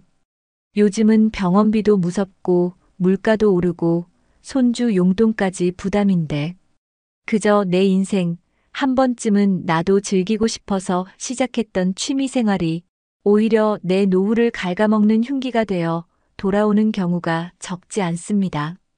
그런데 더 무서운 건 이런 일이 생각보다 흔하다는 사실입니다. 이미 수많은 분들이 나만을 위한 인생을 살고 싶다는 마음으로 소비를 시작했다가 노후 파산으로 이어지는 길목에 서 계십니다. 오늘 이 영상에서는 그 치명적인 실수의 흐름을 하나하나 짚어보려 합니다. 끝까지 보신다면 지금 멈춰야 할 씀씀이와 정말 나를 위한 삶이 무엇인지 분명히 찾으실 수 있을 겁니다. 본격적인 영상 시작 전에 구독과 좋아요는 영상 제작에 정말로 큰 힘이 됩니다. 또한 오늘의 영상에는 위에 말씀드린 내용과 관련된 대한민국에서 일어나고 있는 비참한 사례 한 가지와 그와 반대되는 사례를 소개해드리겠습니다. 여러분들이 다 들어보시고 어느 쪽이 내가 원하는 노후의 인생인지 생각해보시는 시간이 되시기 바라겠습니다. 외국계 대기업 부장 은퇴 후 낡은 골프백을 마주하다. 최도윤 씨는 63세. 서울 송파구에 거주하며 외국계 가전회사에서 35년 근무 후 부장으로 은퇴했다. 업무는 치밀했고 인맥도 넓었다. 퇴직 당시 받은 퇴직금은 5억 6천만 원. 인생 2막은 나를 위한 삶이라며 계획도 준비도 철저했다. 그는 퇴직 다음 주부터 골프장에 나가기 시작했다. 회사 다닐 때 못다한 여유를 누리고 싶었다. 마침 지인들이 있는 골프 모임에서 준회원권을 추천해 주었다. 9천만 원에 구입한 수도권 골프장 준회원권, 그는 투자라 여겼다. 이 정도 여유는 누려야죠. 라며 아내도 고개를 끄덕였다. 그 뒤 매주 3번 이상 라운딩, 연습장은 거의 매일 출근했다. 드라이버, 퍼터, 클럽, 골프화까지 최신 모델로 교체했다. 중고 사이트에 내놓은 기존 장비엔 먼지만 쌓였다. 카카오톡 프로필은 골프장 사진으로 바뀌었고 인스타그램에는 식사와 스코어 사진이 가득했다. 이제 이게 내 삶이야. 라며 도윤 씨는 활짝 웃었다. 문제는 1년 후였다. 총 지출 1억 7천만 원. 퇴직금의 3분의 1이 골프비, 모임비, 장비, 여행, 렌트카로 빠져나갔다. 생활비와 고정 지출은 아내 명의 예금으로 충당 중이었다. 아내는 점점 말이 줄었다.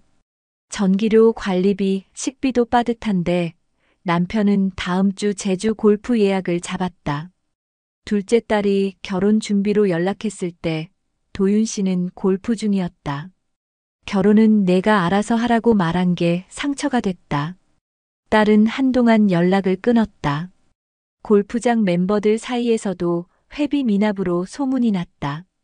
요즘 최 부장님 분위기 안 좋아. 말은 돌았고 도윤 씨는 모임에 나가지 않았다. 어느 날 아내가 낡은 골프백을 현관밖에 꺼내뒀다. 이제 좀 내려놓으면 안 돼요? 조용한 말 한마디에 도윤 씨는 한참을 침묵했다. 그 골프백은 그의 지난 10년이 담긴 상징이었다. 출장 가기 전 새벽에도 연습했던 시간, 성과를 내고 보너스를 받은 날 샀던 첫 드라이버. 하지만 지금은 바퀴도 헐고 손잡이도 벗겨져 있었다. 도윤 씨는 현관 바닥에 앉아 골프백을 다시 안으로 들여놓았다. 이게 내 유일한 취미였는데 그는 중얼거렸다. 다음 날 잔고를 확인한 아내는 실신하듯 주저앉았다. 남은 퇴직금은 2억 원 남짓.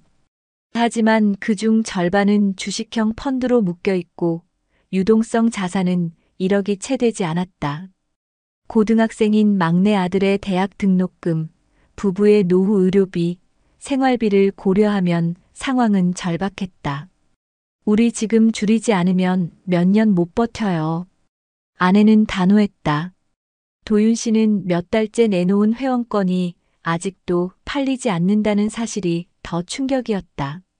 그날 밤 그는 거실불도 켜지 않은 채 소파에 앉아 있었다.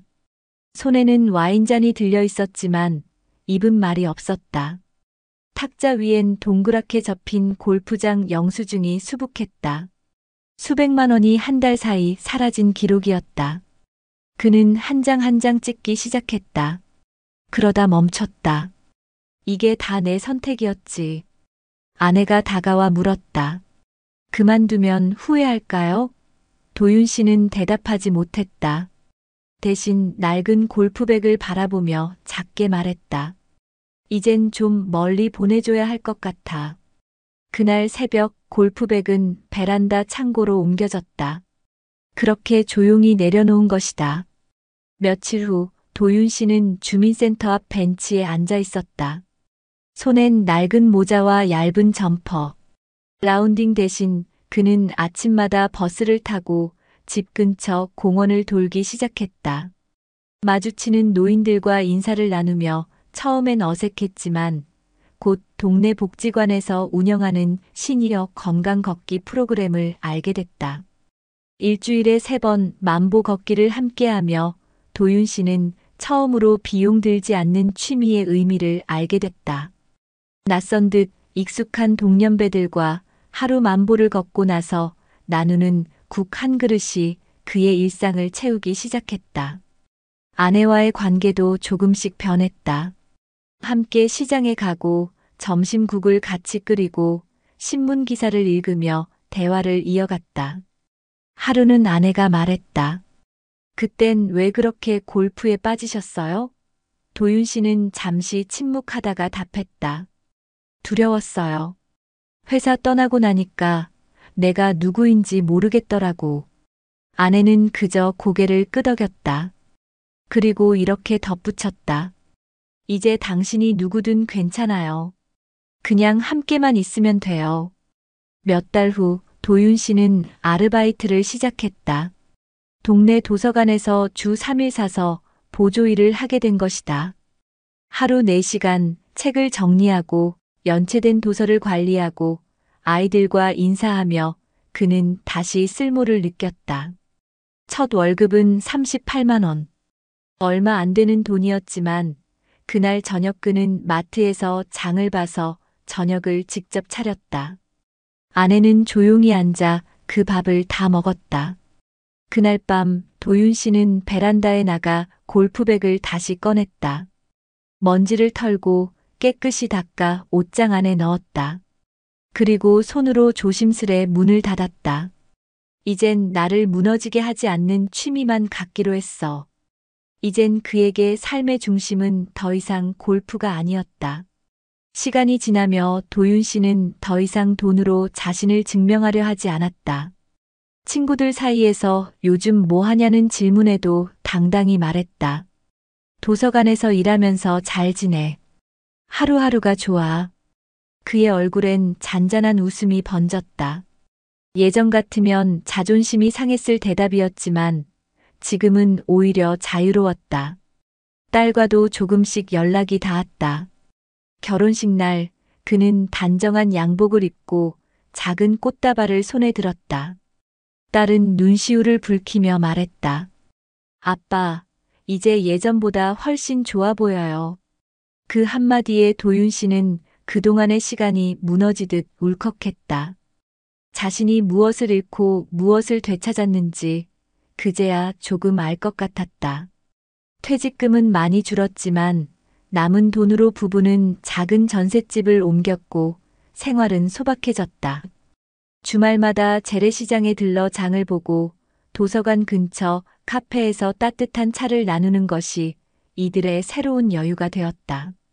어느 날 복지관에서 스마트폰 기초교육 자원봉사를 모집한다는 포스터를 보게 되었다. 도윤 씨는 망설이다가 신청서를 작성했다. 매주 금요일 스마트폰을 어려워하는 어르신들에게 앱 설치하는 법, 사진 찍는 법을 알려주는 시간이 시작됐다. 도윤 선생님, 다음에 또 봐요. 이 말이 그의 하루를 웃게 했다. 그가 가르치던 78세 이모 할머니는 손을 꼭 잡으며 말했다. 이렇게 자상한 분이 왜 이제 나타났을까요? 그 말에 도윤 씨는 얼굴이 붉어졌다. 예전엔 업무 성과로 듣던 칭찬이 전부였다면 이제는 사람 사이에서 전해지는 따뜻함이 전부였다. 그의 일상은 단조로웠지만 충만했다. 아침 7시 산책, 오전 10시 도서관 근무, 오후엔 복지관 자원봉사, 저녁엔 아내와의 TV 시청. 이젠 골프장 대신 벤치에서 사람들과 이야기를 나누고 최고급 클럽 대신 손에 든 건 작은 책과 공책이었다. 그가 바뀌었다는 걸 가장 먼저 알아챈 건 아내였다. 예전엔 말수가 적고 늘 스마트폰으로 골프 영상을 보던 남편이었지만 요즘은 식사 중에도 먼저 말을 걸고 아이들과의 이야기를 나누자고 먼저 말했다. 우리 은퇴하고 나서 이렇게 웃게 될 줄 몰랐어. 아내의 말에 도윤 씨는 웃으며 대답했다. 나도. 그때는 골프채에 내 인생이 달린 줄 알았지. 그날 밤 그는 일기장에 짧게 적었다. 늦게 배운 취미는 내 노후를 망가뜨릴 수도 있다. 하지만 사람과의 연결은 나를 다시 살게 한다. 이후 그는 복지관에서 제안한 시니어 멘토링 프로그램에 참여하게 되었다. 퇴직한 60대, 70대들이 청년 구직자들에게 사회 경험을 나누는 프로젝트였다. 처음엔 어색했지만 젊은이들이 묻는 질문들에 답하다 보니 자신도 모르게 표정이 환해졌다. 예전에 인턴 교육할 때랑 느낌이 비슷해. 그는 작은 목소리로 중얼거렸다. 가끔 친구들 모임에서 골프 이야기가 나오면 그는 미소를 짓는다. 요즘은 동네 놀이터에서 아이들과 배드민턴 쳐. 그게 더 재미있더라. 그의 말에 친구들은 처음엔 어이없다는 듯 웃었지만 이내 조용해졌다. 그리고 몇 달 후 함께 배드민턴을 치자는 연락이 왔다. 그의 변화를 부러워한 친구들이 먼저 다가온 것이다. 골프백은 아직도 창고 안에 있다. 도윤 씨는 가끔 그 앞을 지나치며 생각한다. 그 시절이 있었기에 지금의 내가 있는 거야. 후회는 없다. 다만 조금 더 일찍 내려놓았다면 하는 아쉬움은 남는다. 어느 일요일 딸 부부가 손주를 데리고 집에 왔다. 도윤 씨는 작은 과자를 사놓고 기다렸다. 거실에 들어온 손주는 할아버지 하며 달려들었고 그는 덥석 안아 올렸다. 이게 얼마만이냐? 예전엔 대화조차 끊겼던 딸이 조심스레 말했다. 아빠, 그때는 미안했어요. 아빠가 우리랑 멀어진 것 같아서. 도윤 씨는 고개를 저었다. 아니야, 미안한 건 나야. 너희들보다 내 여유가 더 소중한 줄 알았거든. 그날 저녁 손주가 돌아간 뒤 아내가 물었다. 이젠 괜찮아? 그는 창밖을 보며 대답했다. 응, 이제야 내 자리를 찾은 것 같아. 늦게나마. 그날 밤 그는 오랜만에 아내와 와인을 나눠 마셨다. 비싼 게 아니어도 좋았다. 작은 유리잔에 담긴 삶의 온기만으로 충분했다. 며칠 뒤 그는 주민센터에서 노후 재정 점검 세미나를 신청했다. 젊은 시절엔 재무제표를 읽고 기업 분석을 하던 사람이었지만 이제는 자신의 삶을 위한 가계부를 다시 쓰기 시작한 것이다. 이 나이에 다시 계산기를 두드릴 줄 몰랐네요. 그가 웃자 옆자리에 앉은 노인이 말했다. 그게 사는 맛이죠. 그는 작은 노트를 하나 만들었다. 나를 위한 노후 기록. 그 안에는 월 고정 지출, 자녀 자산, 향후 예상 의료비, 자녀 지원 계획, 그리고 하고 싶은 것 목록이 적혀 있었다. 그 첫 줄엔 이렇게 써 있었다. 내가 즐기되 나를 망치지 않는 것만 하자. 이제 그는 더 이상 허황된 여유를 쫓지 않는다. 친구들에게도 말한다. 지금 내 취미는 나와 내 가족이 웃을 수 있는 걸 찾는 거야. 누군가는 그게 뭐 그리 대단하냐고 했지만 도윤 씨는 알았다. 그 말이 얼마나 어렵고 중요한 말인지. 퇴직 후의 삶은 두 번째 기회가 아니었다. 그에겐 첫 번째 진짜 인생이었다. 어느 늦가을 아침 도윤 씨는 아내와 함께 단풍이 물든 공원을 산책했다. 예전 같았으면 이 시간에 골프장이었지. 그의 말에 아내가 웃으며 말했다. 이제야 가을이 예쁜 줄 알겠죠? 그는 고개를 끄덕였다. 이게 진짜 삶이었네. 공원 벤치에 앉아 그는 손을 꼭 잡은 아내를 바라봤다. 고마워. 기다려줘서. 아내는 조용히 대답했다. 같이 버틴 거야. 우리 둘 다. 이제 도윤 씨에게 여유란 골프장이 아니라 따뜻한 국 한 그릇, 아내의 미소, 손주의 손길, 그리고 오늘 하루를 버틸 수 있는 체력이다. 그는 알게 됐다. 진짜 노후의 행복은 고급스러운 취미나 돈이 아니라 무너지지 않고 꾸준히 살아낼 수 있는 일상의 리듬이라는 걸. 그의 삶은 화려하지 않지만 단단해졌다. 이제 그는 매일 아침 거울을 보며 자신에게 말한다. 충분해. 지금 이대로도. 그날 이후로 그는 다시 매일 아침을 일찍 시작했다. 손에는 책 한 권, 마음에는 여유 한 줌. 이제 더 이상 그는 무언가를 증명하려 하지 않는다. 그냥 오늘 하루 아내와 함께 웃을 수 있다면 그것으로 충분했다. 이제 최도윤 씨의 삶엔 속도가 없다. 하지만 방향은 분명하다. 무너졌던 노후는 다시 천천히 단단히 세워지고 있었다. 오늘도 그는 고요한 새벽에 창밖을 바라보며 중얼거린다. 이제야 진짜 나로 사는구나. 그리고 그 골프백은 지금도 베란다 구석에 조용히 놓여 있다. 먼지는 쌓였지만 그에겐 여전히 소중한 상징이다. 무너졌던 자존심, 휘청이던 삶, 그리고 다시 일어선 용기를 담고 있기 때문이다. 그는 가끔 그 앞에 서서 미소 짓는다. 내 덕분에 내가 다시 나를 알게 됐어. 그 낡은 골프백은 이제 더 이상 허세의 흔적이 아니다. 그건 내가 무엇을 잃었고 무엇을 지켜야 하는지를 알려준 조용한 인생의 스승이었다. 오늘도 그는 조용히 말한다. 늦었지만 아직 늦지 않았다. 여러분 어떠시나요? 위의 사례는 정말 비참하고 서글픈 인생 아닌가요? 하지만 지금부터 소개해드리는 사례는 정반대의 선택으로 행복한 노후를 보내고 있는 분을 소개해드리겠습니다.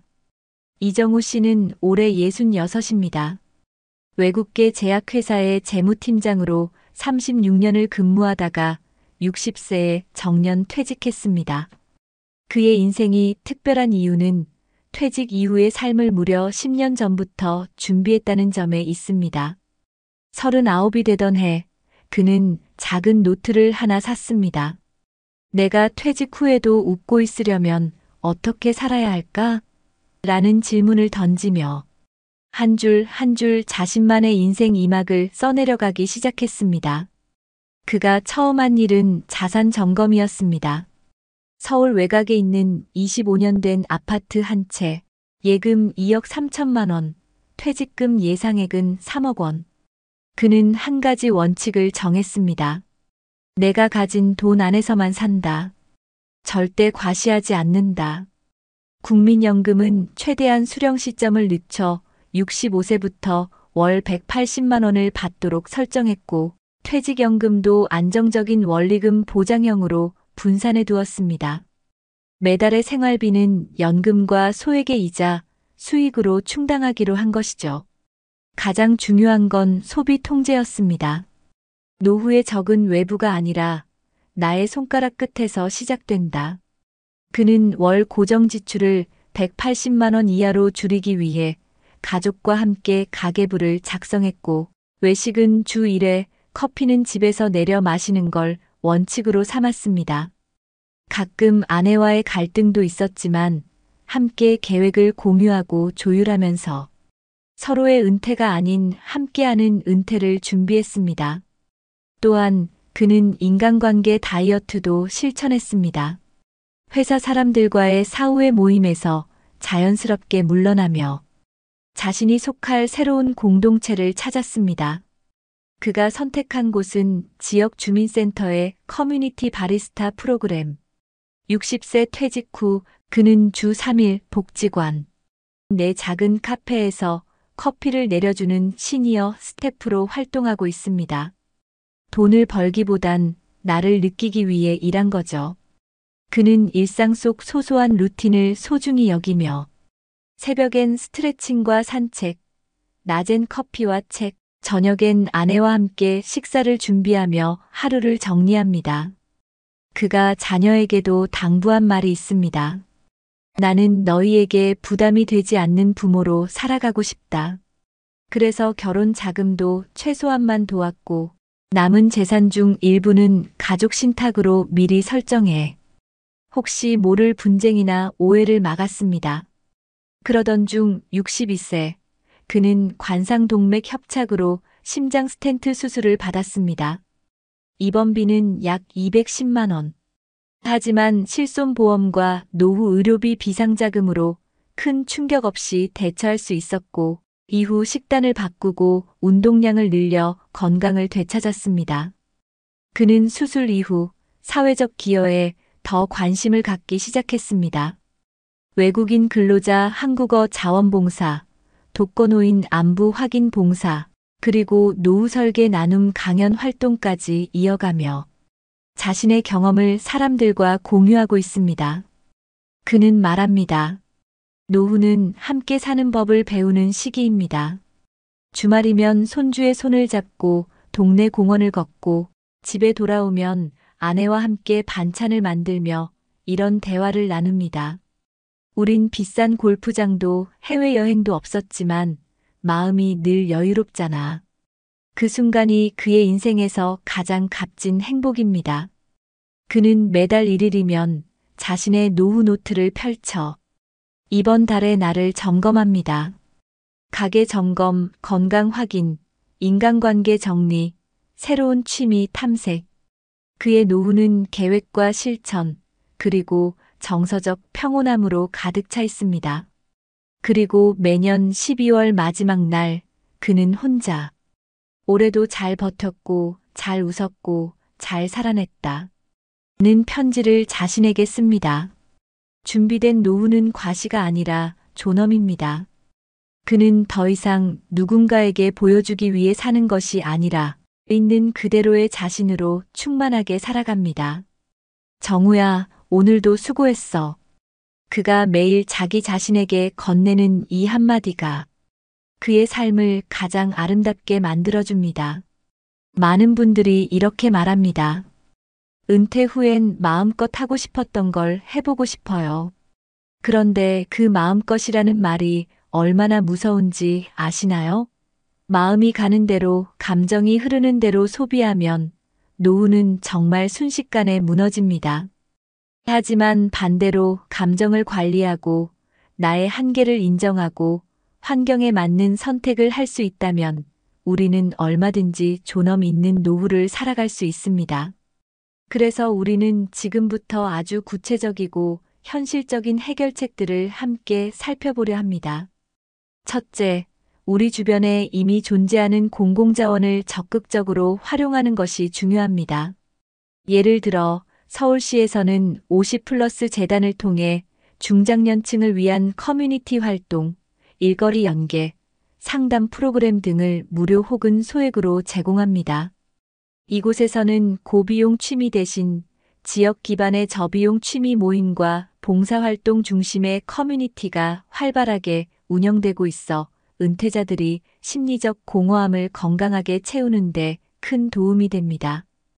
또한 경기도 고양시의 액티브 시니어 프로그램에서는 은퇴자들을 위한 맞춤형 운동, 평생교육, 독서 및 토론 모임 등이 마련되어 있으며 지역 도서관이나 체육센터를 무료로 이용할 수 있는 혜택도 제공됩니다. 부산 해운대구는 시니어 일자리 센터와 연계해 주 23일만 근무하는 경험형 일자리 제도를 운영하여 소득을 유지하면서도 취미를 절제할 수 있는 환경을 조성하고 있습니다. 둘째, 해외에서는 이러한 문제를 더 오래전부터 고민하며 다양한 정책적 대안을 시행 중입니다. 일본의 경우 은퇴자에게 연금 외 지출을 줄일 수 있도록 지역 기반 공공내적 카드 제도를 운영하고 있습니다. 이 제도를 활용하면 골프 스포츠 도서관 문화센터 등에서 할인된 가격으로 시설을 이용할 수 있으며 정해진 횟수만큼만 즐기도록 제한되어 있습니다.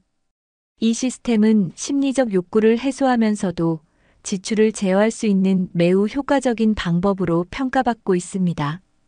독일은 은퇴자에게 노후 준비 코칭 프로그램을 제공하며 매년 소비 패턴을 점검하고 필요한 교육을 받도록 지원합니다. 재정적 자기성찰 루틴이란 이름으로 운영되는 이 프로그램은 공무원 연금 수령자부터 일반 노동자까지 폭넓게 적용되고 있으며 재정 파탄을 예방하는 데 매우 긍정적인 효과를 보고 있습니다. 셋째, 전문가들은 노후에도 소비는 습관이다라고 강조합니다.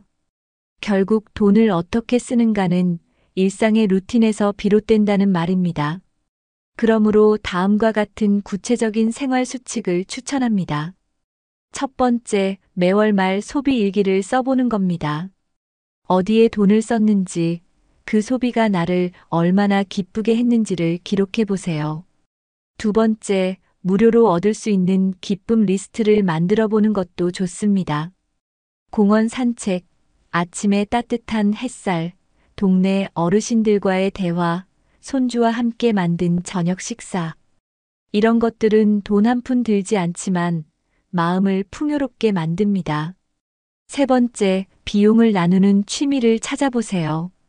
혼자 즐기는 골프가 아니라 셋이 함께 걷는 트레킹, 넷이 모여 나누는 클래식 음악 감상처럼 말이죠.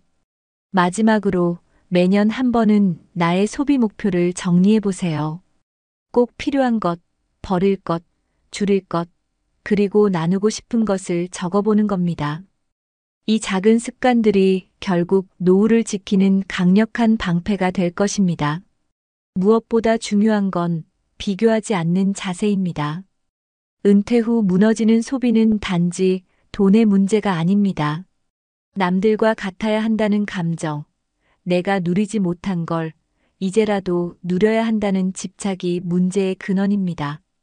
행복한 노후를 보내고 있는 많은 사람들은 입을 모아 말합니다.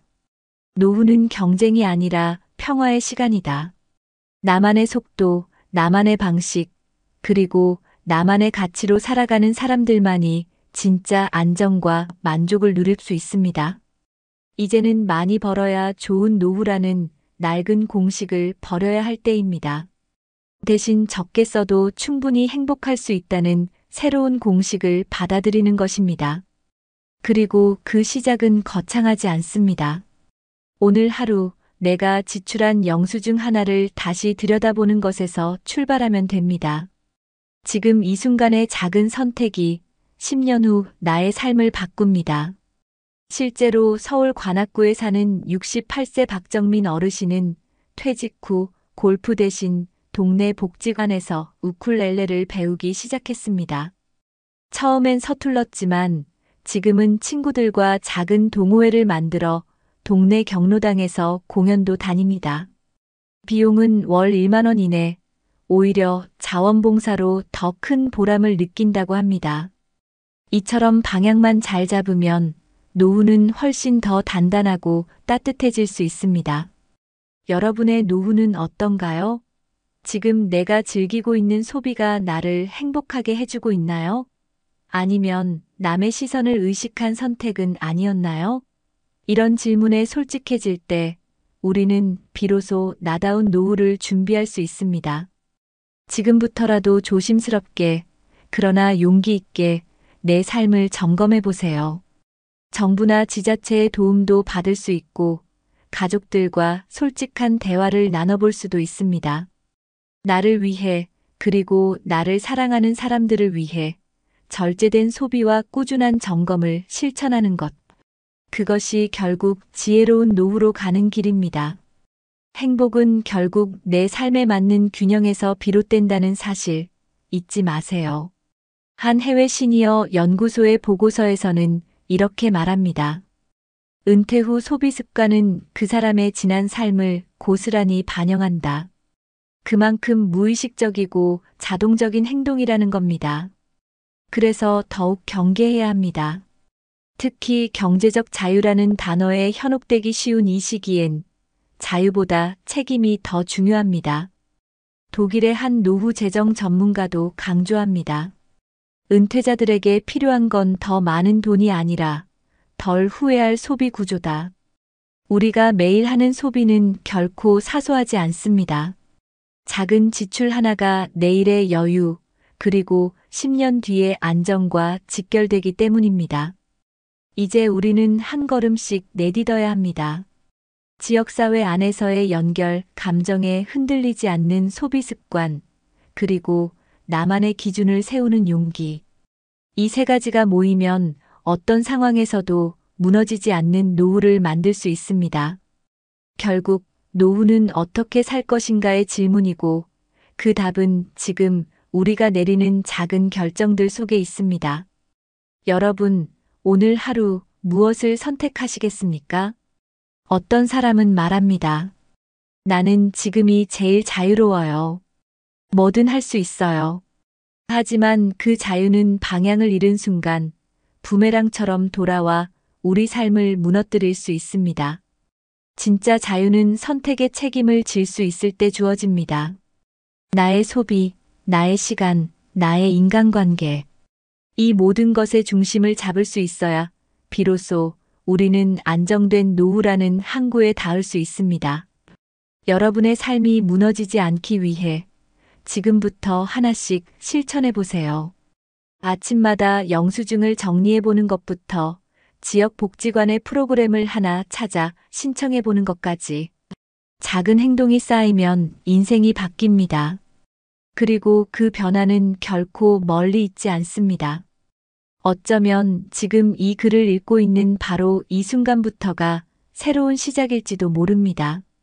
우리 모두에게는 제이막의 인생이 있습니다.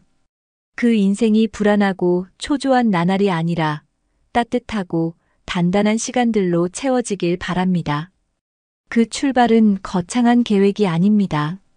단 한 번의 신중한 선택, 한 번의 절제된 소비, 그리고 한 번의 용기 있는 점검에서 시작됩니다.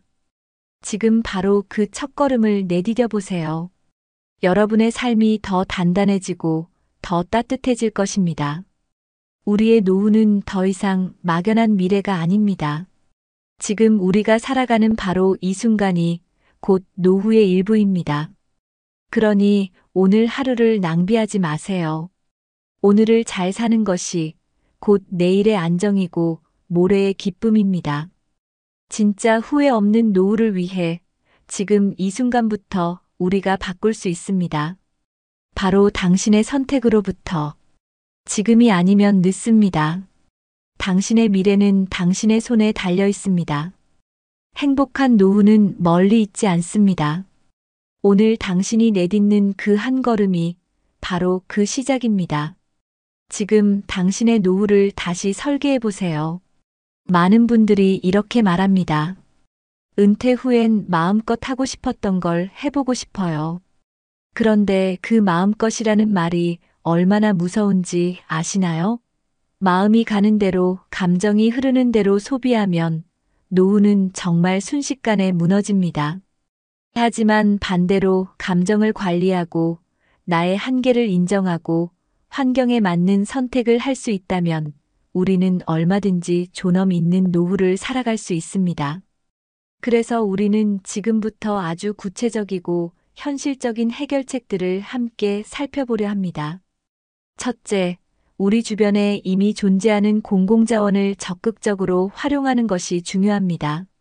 예를 들어 서울시에서는 50플러스 재단을 통해 중장년층을 위한 커뮤니티 활동, 일거리 연계, 상담 프로그램 등을 무료 혹은 소액으로 제공합니다.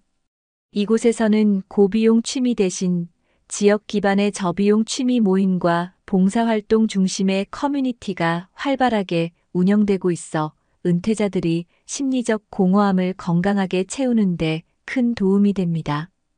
또한 경기도 고양시의 액티브 시니어 프로그램에서는 은퇴자들을 위한 맞춤형 운동, 평생교육, 독서 및 토론 모임 등이 마련되어 있으며 지역 도서관이나 체육센터를 무료로 이용할 수 있는 혜택도 제공됩니다. 부산 해운대구는 시니어 일자리 센터와 연계해 주 2일에서 3일만 근무하는 경험형 일자리 제도를 운영하여 소득을 유지하면서도 취미를 절제할 수 있는 환경을 조성하고 있습니다. 둘째, 해외에서는 이러한 문제를 더 오래전부터 고민하며 다양한 정책적 대안을 시행 중입니다. 일본의 경우 은퇴자에게 연금 외 지출을 줄일 수 있도록 지역 기반 공공내적 카드 제도를 운영하고 있습니다. 이 제도를 활용하면 골프 스포츠 도서관 문화센터 등에서 할인된 가격으로 시설을 이용할 수 있으며 정해진 횟수만큼만 즐기도록 제한되어 있습니다. 이 시스템은 심리적 욕구를 해소하면서도 지출을 제어할 수 있는 매우 효과적인 방법으로 평가받고 있습니다.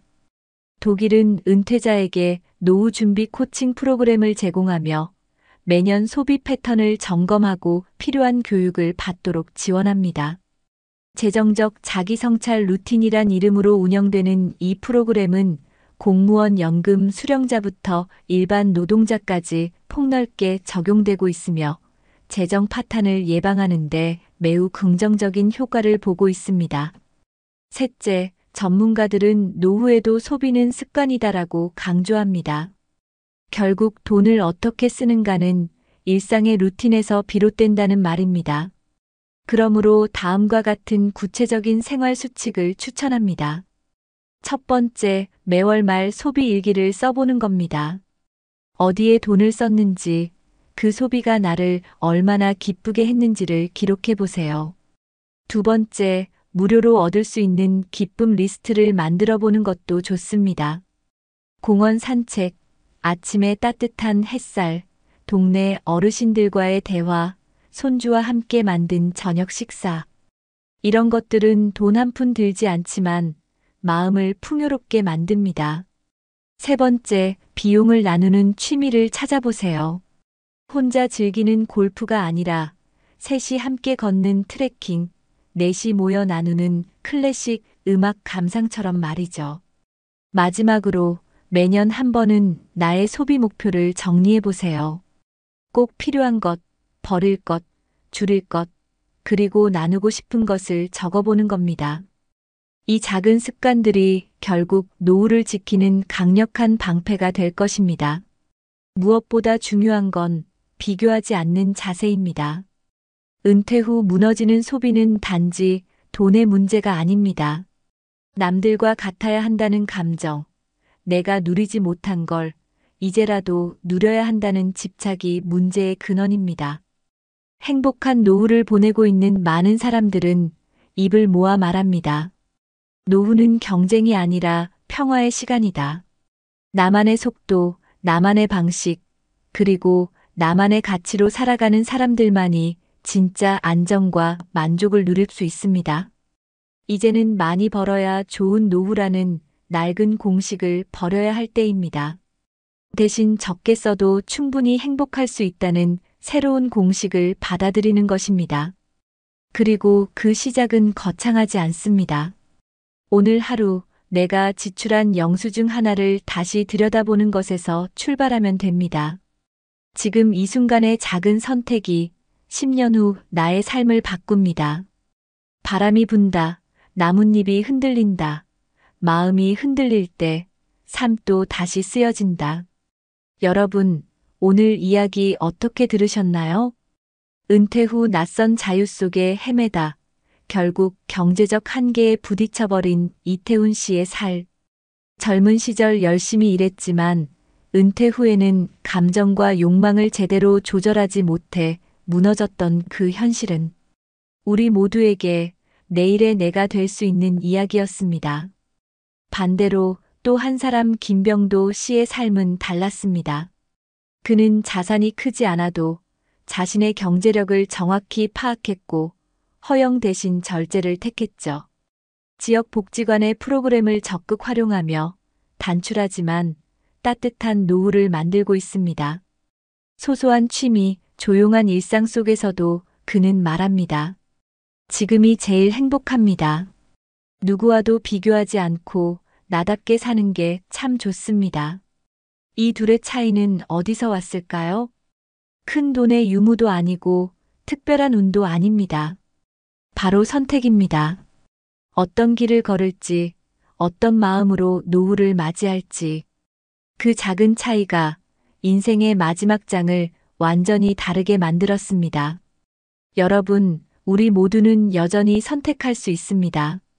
지금이라도 방향을 바꿀 수 있고 작게나마 준비를 다시 시작할 수 있습니다. 욕망보다 균형을, 비교보다 평화를 선택할 수 있습니다. 그리고 그 선택이 바로 사랑하는 가족을 지키고 나를 지키는 길이 될 것입니다. 혹시 지금 너무 늦지 않았을까 고민하고 계신가요? 하지만 절대 늦지 않았습니다.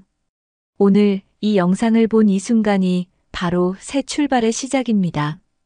여러분의 인생은 아직 끝나지 않았습니다. 여러분의 노후는 아직 따뜻하게 피어날 수 있습니다. 그러니 우리 함께 조금 더 신중하게, 조금 더 지혜롭게, 그리고 무엇보다 나답게 살아보는 건 어떨까요? 눈물로 마무리하는 인생이 아니라 미소로 되새김질할 수 있는 인생을 위해 지금 함께 걸어가 보시죠.